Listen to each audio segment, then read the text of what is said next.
that's why it's exciting. Seeing trading as not something you learn. It's something that you're going to keep learning. It's going to be something that you keep getting better at. One day, the person who's been struggling to pass a 50K, one day you pass it, and then you're going to be struggling to pass a 250K. And then one day you'll pass it. And then you're going to be struggling to trade any more than that or trade real money or trade, and you're going to keep passing. It's going to be two steps forward, one step back, but that's life, man, and that's progress. Hey everyone, welcome to the Anarchy Podcast. 99% of traders will never make consistent profits. So why listen to the 99% of advice? On this show, we're going to challenge some of the most hallowed and repeated tenets of trading, and in doing so, set you up to succeed where others fail. Spoiler alert, we don't have a secret strategy or magic wand that will let you skip out on the hard work of learning the markets, but we can debunk viewpoints that are holding you back. If that sounds good to you, come join us.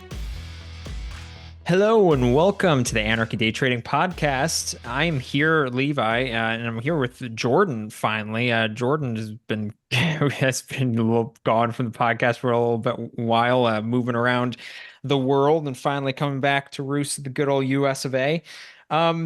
And so we were sitting down to record a podcast today, and we're trying to figure out exactly what we wanted to talk about. We had a few topics that we kind of been bouncing around in our brain, and I had one that I've been thinking of for a while. I like listening to. I listened to a podcast by Ryan Holiday. He's a big stoic guy. He talks about stoicism and a bunch of that stuff.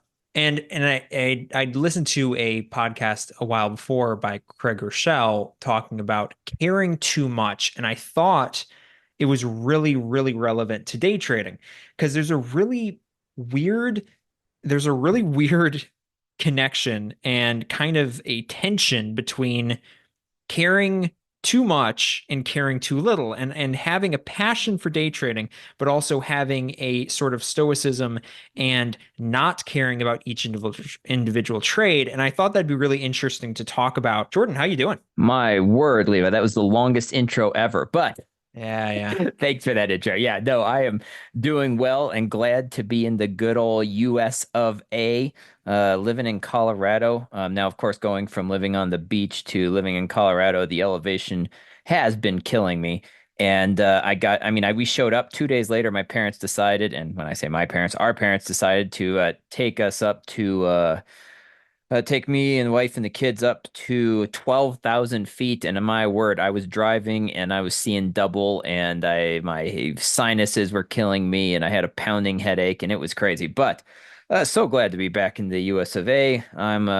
Of course, I can't help myself. Already working, doing for a rehab, doing some consulting and working on some processes there. So, kind of enjoying that aspect of it. And then, of course, trading. I've been on a ridiculous winning streak. I think I've currently had, significant 1 to 2% days, 12 out of the last 14 trading days. So it's just been an absolute banger of the last few weeks. And I thought it was going to suck, coming over. I've been trading, as you all know, long-term listeners know that I trade London exclusively. Now being in the USA, I was like, yeah, I'm not waking up at 3 o'clock in the morning. So I have been trading New York. And New York has been very, very kind to me all of a sudden for some weird reason. Maybe because I'm trading the 15-second candles, which, hey, listen, guys, if you've never tried 15-second candles, give it a shot. I've been enjoying it. It may be way too fast for some of you guys. I'd recommend if you're starting, go with a minute, but 15 seconds, it's been awesome. I've been enjoying it. And yeah, glad to be back on the podcast, getting out there, and sharing some ideas. And I really liked what you said, Levi, um, the not caring. Now this is something that comes more naturally to others. I mean, naturally, I am a very uncaring person. My wife and I were actually just talking about this a couple weeks ago, and she's like, Jordan, I don't know how you can care about me, but I know you care about me. But she's like, you don't care about anyone else. She's like, I don't know how I got lucky. I'm like, well. Consider yourself privileged. But we're not talking about people. We're not talking about circumstances. We're talking about trading, and caring about your trades is a lot harder because, as we've discussed, our brain hates pain. And for us, every single trade, when you begin as a trade, it's a live or die moment, and your hands get sweaty and your heart races, and it can't be that way. And for me, honestly, I would say it's only been the last 4 or 5 months that I can really, really say that I like don't care anymore. I have a bad day. It's like whatever. But that's a hard place to get to, and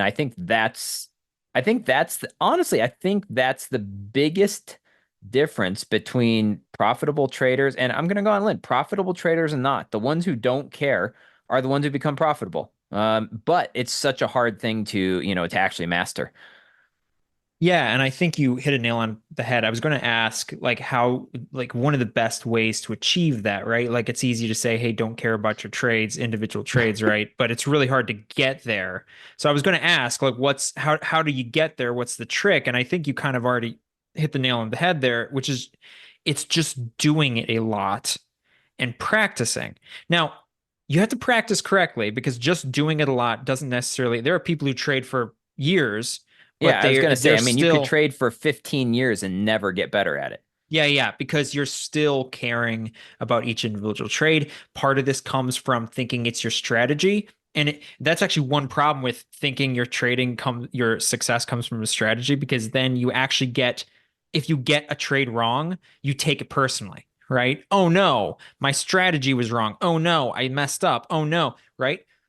If you can get past that and realize it's a stat game, you're playing statistics, it's an edge game, and if you can get to that point by practice, it takes all that weight off and that pressure off, and then you can practice just not caring as much about a trade. And the only real way to have ultimate success, I think, is just do that a lot. If you do that a lot and consistently practice, not taking, not being, I don't know, married to a trade, eventually you get to the point where, yeah, you just take a trade, and if you win it, it doesn't matter. And if you lose it, it doesn't matter, because ultimately you're just taking trades. Like you know that if you take enough of those good trades, you'll make money.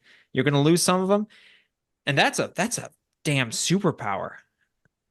It is a superpower, and it's honestly the heart. It's as I said, I do think that it is what differentiates a winning trader versus a losing trader. It's the only difference. It's not the strategy, it's not the markets, it's not what they do. Like it's not, because let's be honest, there's winning traders that use ICT, which again at this point now is a proven fraud. Sorry guys, just is he's down 96% on the Ryder Cup this year.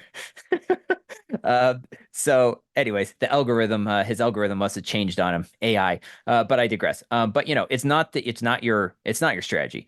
It is literally, do you care or do you not care, and can you trust your advantage? And the way I actually personally overcome this, I actually had to get a third party involved. Shout out to my wife Maria, and actually have her coach me through my feelings everyday trading. She's like, listen, Jordan, you care way too much about it. And we talk about my feelings. We talk about how my trading was each day. We talk about different strategies. And after doing that every day for months and trading for months, there was suddenly a moment where it just switched, right? But it takes time. It takes a lot of time and concerted effort. I tried to do it on myself, on my own, but I couldn't. And that's where I kind of had to get that out, that essentially external party involved in order to, someone who wasn't involved in the trades to really go, why do you care? You already know how to do this. So why are you caring about whether you had a bad day trading today? And I mean, Friday was a bad day. I lost two in a row and I was just done for the day. It was the first time I'd lost two in a row in like 2 weeks, right? And but it didn't bother me because I was like, listen, I've had 2 weeks of great days. I'm gonna lose a couple occasionally. No big deal. But that's a very hard place to get to. Yeah, and we've used this analogy before, but if you had a coin that had a 60%, it was a weighted coin, so you had a 60% chance of getting heads and a 40% chance of getting tails. And every time you flipped the heads, you got $10, and every time you flipped the tails, you lost $10. Well, you would just flip that coin constantly. Like, would you feel bad if you flipped that coin and you hit tails and you hit tails and you hit tails again? No. Like, you'd be an idiot if you felt bad after losing, like after flipping three tails in a row, because you know that it's just a matter of time. You just got to flip the coin. You just got to flip the coin, and you have to flip it a lot because you have an advantage, you have an edge, and so you don't care about the statistical anomalies. There's always going to be statistical anomalies that pop up within that edge. You can have a great edge and still get unlucky. But if you have an edge, you just perform the edge over and over and over again, and you'll be successful. And so, what I found, and I wonder if you find this too, but success in doing this, like kind of being unemotional about trades, comes in waves. Like you have to keep making progress, and you kind of keep backing up as you get better, and you're trading with more money. You start caring again, and then Yeah, you I have to mean kind of you kind it's of have to always two get. steps forward, one step back. And that's the reason why there's people who can trade a challenge account but can't trade a funded account. There's people who can trade a 50K funded account but can't trade a 150K account. And then there's people who can trade $1 million but can't trade $100 million, right? Because each different step you take forward, you're going to be taking a step back as well. So yeah, it's something that honestly very few people have actually fully mastered. I believe there are a few of them, but they're very few and far between. They're kind of the unicorns of traders, right? But that's why it's exciting. I mean, I think that's why, like, seeing trading as something that it's not something you learn, right? Like you're never there. It's something that you're going to keep learning. It's going to be something that you keep getting better at. And hopefully one day, the person who's been struggling to pass a 50K, one day you pass it. And then you're going to be struggling to pass a 250K. And then one day you'll pass it. And then you're going to be struggling to trade any more than that, or trade real money, or trade, and you're going to keep passing. It's going to be two steps forward, one step back. But that's life, man, and that's progress. And you can learn through that progress, right, to stop caring about each individual trade, trusting in your process, trusting in your edge, and then just trading like a machine. Yeah, yeah. I mean, it's one thing, it's just something you're going to work on, and it's not something you'll ever master. And as soon as you think you've mastered it, that's when you're going to blow your account, right? Like, I mean, it's one of those things where you think you're there and then you aren't. So, yeah, my recommendation to people is, don't lose hope on it, but also just, take one day at a time and just know that it is a process. It's going to take time. That is why we always say it's going to take 1 to 2 years for people to start being profitable trading or making money. And it's going to take a much longer time for you to be consistently profitable for most people. It's going to take 2 years, 3 years, 4 years. But when that time comes, I honestly do think, and I've seen this in a couple people and I've seen it in myself, there is an aha moment, right? Mm. So there's going to be aha moment, and then you'll regress, of course, but there will come an aha moment where just suddenly you're like, wait a second, I don't care anymore. But that is going to be a different time frame for every person.